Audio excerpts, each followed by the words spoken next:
everybody. Adam Tracy again. I want to talk about two payments licenses in Poland, which get a lot of talk, but are not as perhaps easy as they're made out to be in certain corners of the internet. And the primary one is the large payment institution license, right? And there's a small payment institution license, which only allows you to operate within Poland, but it doesn't really help you a whole lot. It's not even really a license. So you have this large license, and what attracts a lot of people to it is the relatively low capital requirements: 20,000 for remittance, 50,000 for payment origination, and then 125,000 euro for collectively both.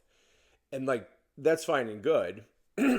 And you look into it and look into the regulations that define it, and typically even on the website it says, okay, fine. And it's a PSD2 directive, so it has to be within certain parameters defined by the EU.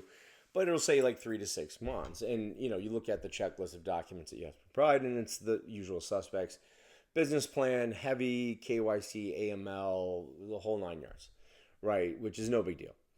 But there is a problem.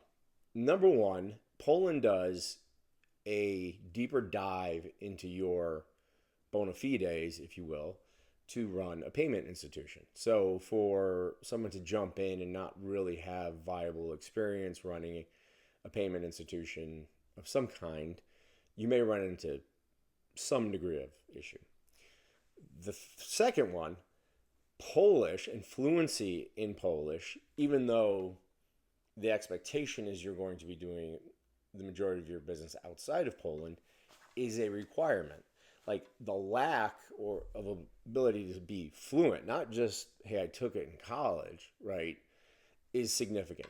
So you need somebody boots on the ground in Poland, or somebody who just happens to be very fluent in Polish and can navigate the Polish financial system on your team, or it's not going to work, right?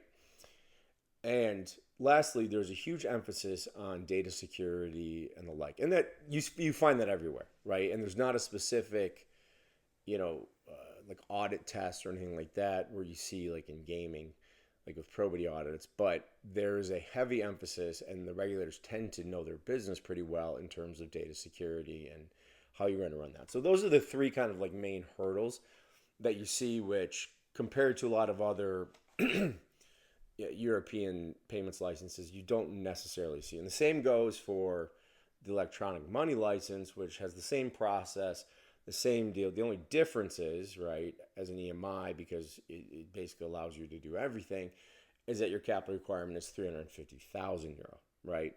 So take it all together, and then you go to the website and says, well, 3 to 6 months, right, to get it done, which is fair.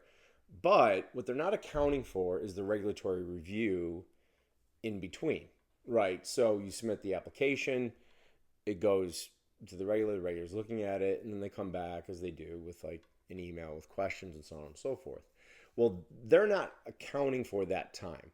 And the amount of time they can take to respond to any submission is sort of open, right? Usually there's like a time period that even the regulators must follow, like 21 days, whatever the case may be. It's not really the case here. So in reality, the 3 to 6 months is just kind of like you doing the work and then them like rubber stamping the rest, right? You're probably looking at a year or more to get either the payment institution license or the EMI license. And that's just like the practical, perspective. Granted, they say something else, the law states something else, but it's just not going to happen. Now, at the end of the day, is it a valuable license? Yes.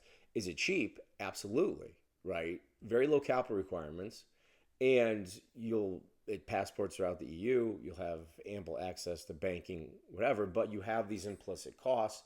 One, obviously the time. Two, if in the event you don't, finding somebody who is, one, super qualified to run a payment institution, and then another person who is super qualified to run a payment institution and also is fluent in Polish.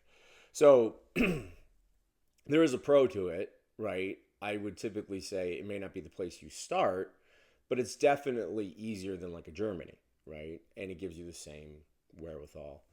And then as far as like optics, it's very strong. So that is the Poland Payment Institution and EMI licenses.